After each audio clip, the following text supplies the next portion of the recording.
Hi, this is Michael King, and welcome to Part 3 of Debt Capital Markets, where we look at how bonds are issued.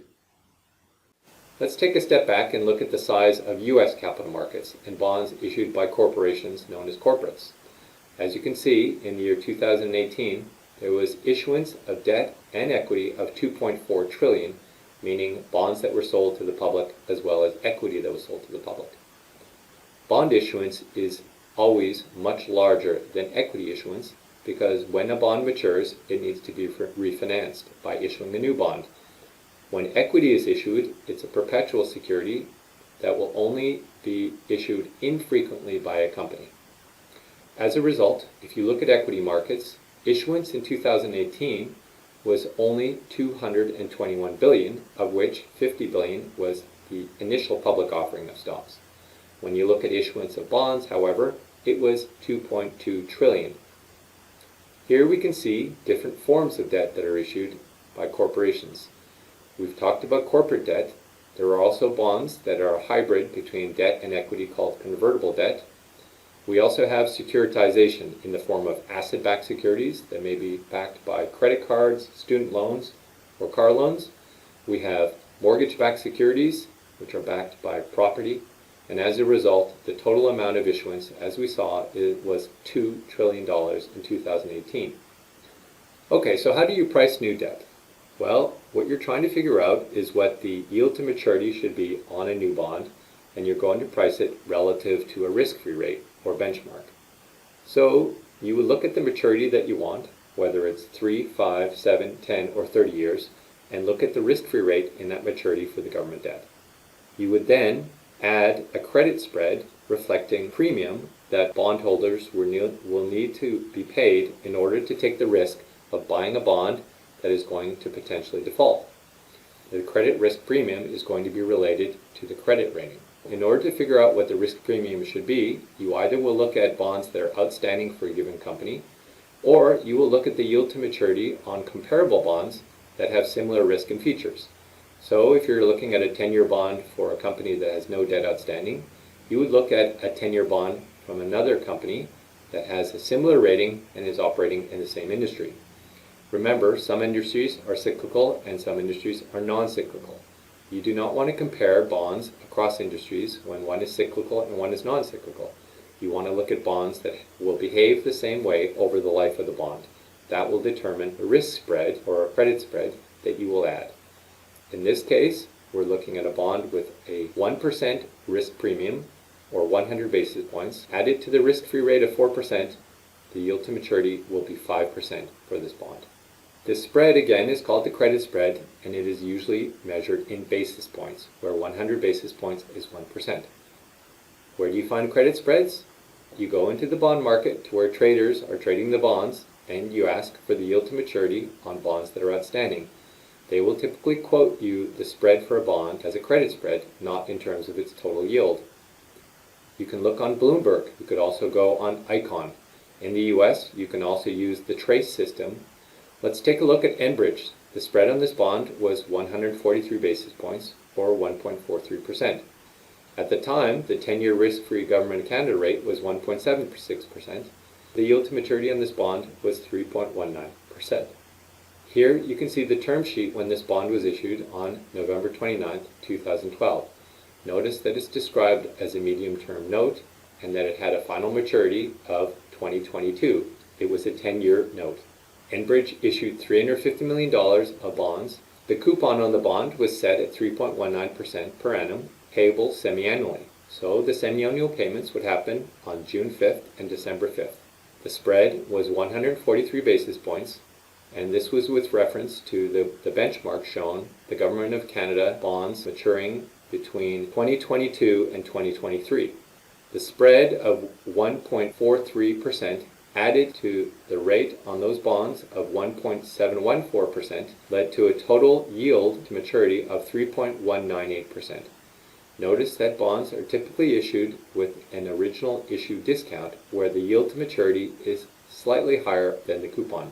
Here, the yield to maturity is about 1 basis point higher than the coupon, and as a result, the bond is priced slightly below par. How do you compare credit spreads? Well, you look at bonds with different ratings with similar maturities, and you would compare the spreads based on the ratings. Here we can see bonds from a number of U.S. corporates. The date was back in 2014, and the source of the data was FINRA. We can see that Exxon, for example, had issued a bond in 2014 which matured in 2024, originally 10 years to maturity, but at this point was only 9.2 years to maturity as of the end of the year.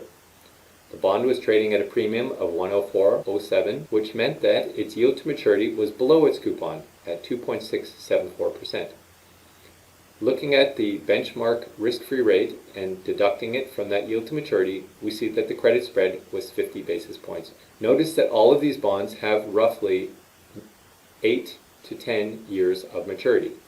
Notice also that these bonds are sorted with the highest credit rating at the top and the lowest credit rating at the bottom. Exxon was a AAA, whereas Xerox was Baa2 BBB. Now look at the credit spread. Credit spread is lowest for the bond with highest credit rating and highest for the bond with the lowest credit rating. Xerox would pay 170 basis points over the 10-year rate, or 3.87% for its yield to maturity on its bond. So let's look at where a company such as Diageo, the food company, with an A3, A- rating could issue a new 10-year bond. You would have to look at bonds outstanding that were comparable to Diageo in the same rating and the same maturity. If we saw that comparable bonds issued by Diageo that were already outstanding were trading at a yield to maturity of 6%, and the 10-year treasury on that date was 5.1%, we know that the credit spread for its outstanding bond is the difference, which is 90 basis points. On that basis, a new 10-year bond should have a similar credit spread of 90 basis points over the risk-free benchmark.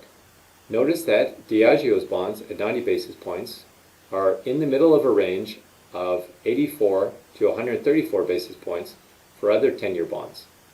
If we were to look at two pharmaceutical companies, Abbott Labs with an A1II rating was trading at the bottom end of that range, 84 basis points, whereas Teva Pharmaceuticals was trading at 133.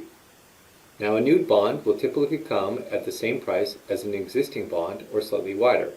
So if the outstanding Diageo bond is trading at 90 basis points over, a new bond would probably trade 5 basis points wider at 90 to 95 basis points. The pricing will depend on how many investors are interested in buying the new bond, which is part of the whole book building process that we'll discuss in a moment.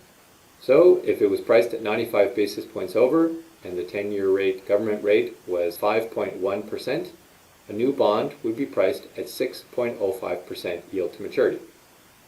If they priced it at 90 basis points over, the yield to maturity would be 6%. Here are the comparables that you might have been given to find out where the spread was trading. Notice that again we have a bunch of bonds with different ratings and slightly different maturities, although they are all relatively close to 10 years. Notice that these bonds are sorted from AAA Pfizer down to single B Dole Foods. Look at the credit spread for Dole Foods. That bond is trading at 538 basis points over the risk-free rate, or a yield to maturity of 10.47%. Another bond that is very similar but is investment grade, CIA Brass Bebidas with a triple B rating, had a spread of only 170 basis points over, or a yield to maturity of 6.79%. This shows you how having a junk rating can really increase the cost of borrowing. When we have bonds that have very large premiums, they're not usually indicative of where the bond will trade. It usually suggests that the bond is illiquid and being held by investors who do not want to trade the bond. As a result, the credit spread on these bonds may not be representative of where a new bond could be issued. You can follow bonds that are being issued by going to the New Issue Monitor on Bloomberg. Here you can see back in September of 2011, there were bonds being issued by Hydro One, by the province of Quebec, the province of Ontario, Daimler Canada, as well as Plenary Health. This information would be used by investors and by underwriters to figure out what the relative credit spread is going to be for these new bond issues. How does this process work? Well, the process of issuing a new security is called book building. A company decides to issue the bond at the top left. They will choose the investment bank who is going to lead the offering through a process called a beauty contest, where each of the underwriters will make a pitch to the company on how much they will cost them. The underwriters will then have to do due diligence on the company and file what's called a preliminary prospectus, which has everything you want to know about the company. That prospectus is preliminary and so is often called a red herring because it does not have complete information on the pricing of the issue. A regulator will review the prospectus and approve the deal to go forwards, at which point the lead underwriter or book runner will invite other banks to come into the underwriting syndicate. There will be a conference call with investors to discuss the offering, and then they may spend anywhere from 1 day to 2 weeks to build the book, collecting orders from investors on where they would pay to buy this bond. There is a meeting between the underwriters and the issuer to discuss what the price should be, and they agree on a final spread and a yield to maturity for the bond, which is used to then set the bond price. The bonds then begin trading and the syndicate breaks. The process of setting the coupon again is for a fixed rate bond with semi-annual coupons. You collect the yield to maturity based on demand from investors and looking at where bonds are trading in the secondary markets. That yield to maturity is going to be used to price the bond. So if a coupon is set at 4% with a yield to maturity slightly above, then the bond will have a price slightly below par. Here's a summary for you to keep in mind when thinking about bonds. Bonds have a face value or par amount of $1,000, but their price is expressed as a percentage of par. It repays that $1,000 at maturity, which is the future value in your calculation. The coupon is paid semi-annually, so the number of payments will be twice the number of years. So for a 3-year bond, it would be 6 semi-annual payments.